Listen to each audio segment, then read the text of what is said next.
and welcome back to Good at Voice with the Tara Sampson Voice Studio. I'm Tara Sampson, and I am super excited about this video today because I get to chat with my mom, the amazing Lisa Brown.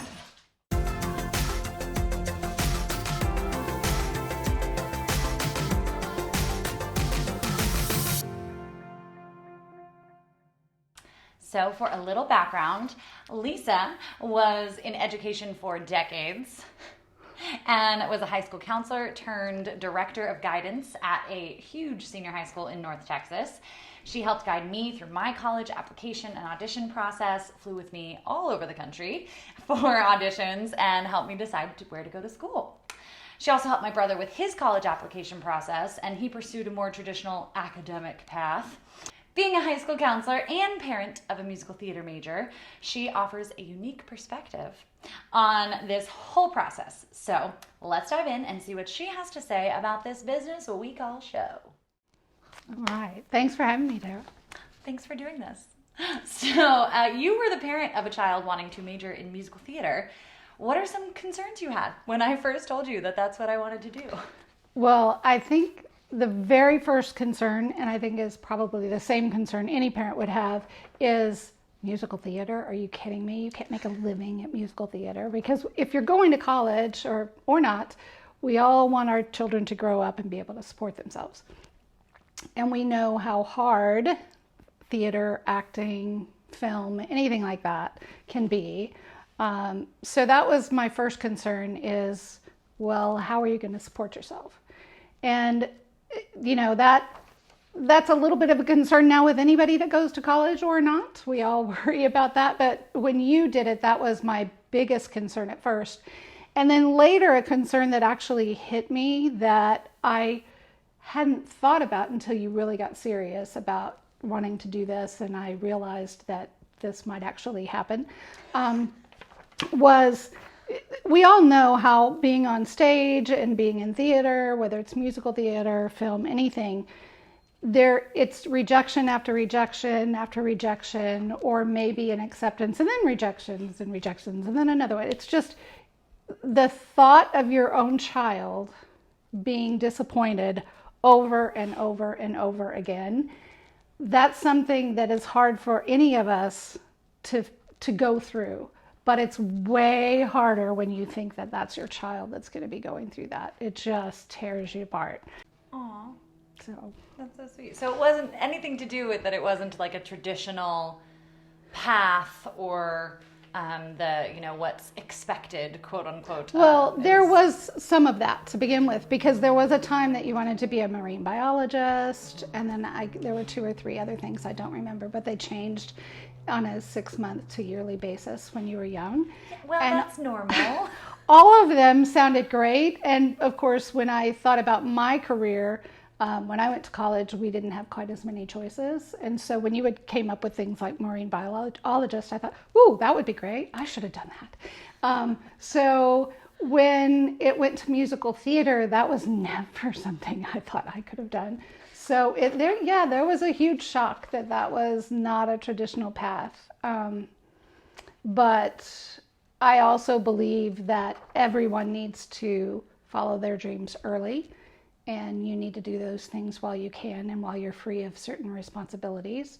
And so I finally came to terms with it that, okay, if you're going to do this, you got to do it now, because you can't go through life, have a job, a career, a family, a home, and then decide, whoa, I'm going to go off and travel and do musical theater and be gone every night and things like that. You need to try these things early. How does the application process for a musical theater program differ from that of a more academic program? The very first thing you have to do is meet all of the requirements of the university overall.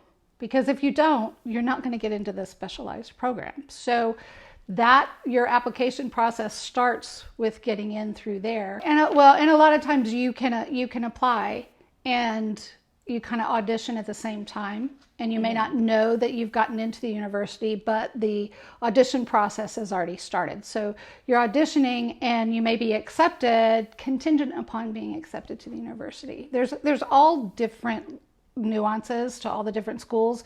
But the overarching school They all have slightly different requirements, but for the most part, they're all the same. You have to have certain courses that you did in high school. They're looking for certain extracurriculars or volunteering. GPA. Your SAT, GPA, your scores. SAT or ACT scores, although that has changed a little bit. A lot of schools are now test optional. So you've got to make sure you've met all of that. But if you've graduated from high school, for the most part, you've done that. And then when you're applying for a specific school's, either like in some schools, they will have a conservatory, basically. It's like, this is the musical theater part. And they only take, say, 24 kids.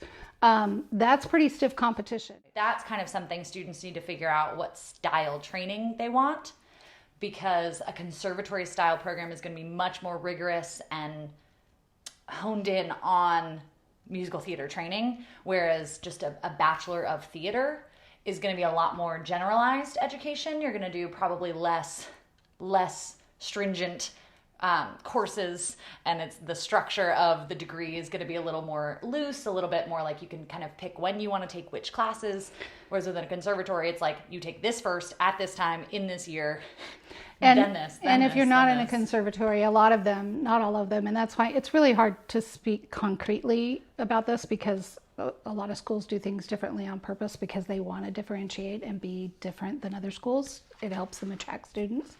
But like, if you're in just a fine arts program for musical theater, and I don't mean just, but if that's what you're in, you're going to have more room in your schedule and expectation in your schedule to take other academic courses, because your time is not as filled with the musical theater stuff, possibly. Whereas a conservatory, like Tara did, like she said, there were only certain academic courses she had to do, and they were done at a certain time, because the conservatory, the musical theater part, they were very strict and had very specific classes. Because if you think about it, let's say, I don't recall exactly how many students they took, but let's say they 20. So they take 20 students. They can't have 20 students doing different things at different times. So they have to have a freshman class of 20 students. You're all in the same dance class or acting class or vocal class, whatever, together. And so they tell you when you're going to take the class. Mm-hmm. And then they and they also tell you you don't have time for anything else, because you're expected to do not only your classes, but there's some expectations outside of the actual class time, I believe. Oh, yeah. Lots of those. But also and I know if you're sort of in the process of applying or taking maybe community college courses or whatever and trying to decide if you want to audition for those sorts of programs, don't worry. You're guaranteed a spot in those classes. It's not like during registration, it's like a free-for-all. You just hope you get a seat in that class. You are guaranteed your seat in all of those required classes, and those depends on the program. Like she said, every school does things a little differently. At least with my experience, it was the musical theater BFA students. We also had a Bachelor of Theater option. BFA is Bachelor of Fine Arts. Sorry. Yes, that you did not have to audition for the BA program. For the BFA program, it was audition only, and those classes were not open to the general student population. It was only the students who auditioned and were accepted into that program. Those are the only students even allowed in those classes. Partly because it's so stringent and rigorous, they couldn't have someone who has none of the prerequisite courses popping in junior year for our auditioning class when they didn't get the last 2 years of acting and singing and all the other training. Okay, so as far as the application process, like I said, you've got that overarching, you've got to apply and be accepted to the overarching school, university, college, whatever. And then there are certain expectations that you're going to have to meet, and your application needs to indicate to be accepted into a conservatory or a specific fine arts program. Typically, the main part of that is the audition. If they like you, they like you, and they're going to do whatever they can to get you in. So it's very important to be prepared for that audition. But the more that you have on your application about dance that maybe you did outside of high school, obviously they don't want to hear what you did in third grade. They don't want to hear that when you were 5, you were Annie. But if you have been taking ballet classes from the time you were 3 consistently through your graduation of high school, they do want to know that. You can say that's that. going to indicate different level of training than if I started ballet like freshman year. So 4 years of experience is much different than 15. So right, put that on kind of there. thing. But don't put down, I've taken 4 years of ballet. I was Annie in 3rd grade. I did this, I did that. Tell them you were Annie in high school. If you were Annie in high school, don't whether lie. you were or not. They but can whoever call the you school were, and check. yes. But they want to hear about what you did from 9th grade on, basically. And they want to know, do you play the piano? And how long have you played the piano? And how long have you been taking piano lessons? Anything you can do. The more consistency you can show, the better. Yes. I think. But that's not to say if you didn't realize you loved theater until you were a junior in high school, you should still apply. Like, don't think this means if you didn't start at age 3, you're not getting in. That's not true. And your audition prep is probably, I would say, one of the most important, aside from the actual application. The auditions, and we'll get into more specifics about them in a moment, but when you're auditioning, there's a whole specific process to it that continues to change. Now most schools do video pre-screens before they even will allow anyone in person. So if you have someone who is your voice teacher or your audition coach and their job is to get you ready for those auditions, that's what they're for. You don't need to be asking your school guidance counselor about that.